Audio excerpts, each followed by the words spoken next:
To build strength, make these two powerful asanas a part of your daily practice. Namaste, I'm Archana. Welcome to my channel. In today's session, we will see the difference between Asthachandrasana and Veerabhadrasana. These two asanas are similar in a way that they are both standing asanas. They target the whole body. They help in strengthening the hips and the legs. They are great hip openers. The way these asanas vary from each other is in the way we position and align our back leg, and this makes all the difference. So let's begin by coming to standing on our mats.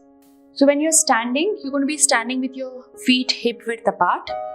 For the first one, we're going to begin with Asthachandrasana. Here, I'm going to take my right leg all the way behind, just aligning your foot naturally. Just see that you maintain that hip width distance, so your hips are square. Here, see, as you bend, bring your front knee to stack over your ankle. I'm going to raise my back heel. This pose is great, especially if you have tight hips because of long sitting, or if you have knee pain or tight hamstrings. The only thing is this pose can be a little unstable. So breathing in, reach your hands all the way up. So this is one way, keeping your knees straight. The other way is you can bend your knees slightly. From here, just to show you can simply transition into dropping your knees gently on the mat to your low lunge or Anjaneyasana, or bring your hands forward, push your knee back. We're going into Asthachandrasana. I like to use this pose if you're new to yoga practice or any form of exercise, and slowly over a period of time, you can always work on building strength and flexibility and move to the next, that is Virabhadrasana 1. Now here, same way, hip width apart, your hips are squared. We're going to again move back.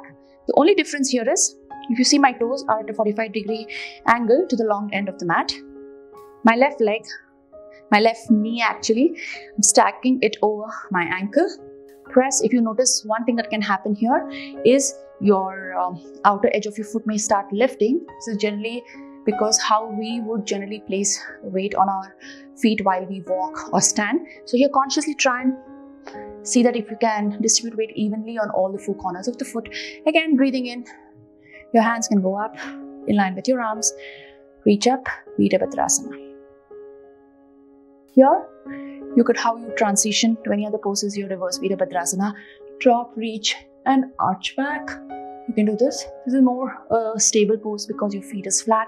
So this was a very short video talking about the differences and the similarities in the asanas. I'll leave a link to another video wherein I talk about difference between Adho Mukha Svanasana, downward dog, and Parvatasana, your mountain pose. I hope this video was helpful. Please don't forget to like and subscribe. I'll see you soon in another video. Namaste.